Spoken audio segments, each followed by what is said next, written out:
এটাতে এখন রুমালি রুটি তৈরি করা, মানে রুমালি রুটি তৈরি করা শুরু করে দিল। দাদা এখন বেলছে বন্ধুরা দেখে।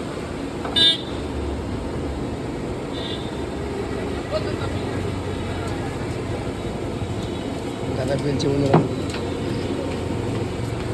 এখন দাদার হাতের খেলা দিয়ে দিচ্ছে বন্ধুরা দেখে। তো দাদা এই রুটিটা তৈরি হতে দাদা কতক্ষণ লাগবে দাদা? হ্যাঁ,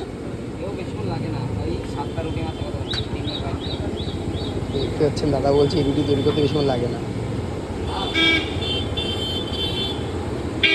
এই মধ্যে রুটি তৈরি হয়ে গেল,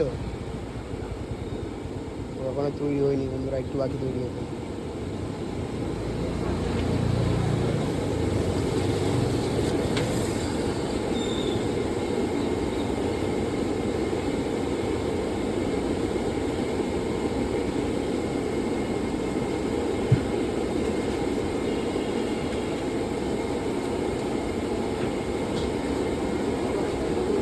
তো বন্ধুরা দেখুন এই রুটি তৈরি হয়ে গেল।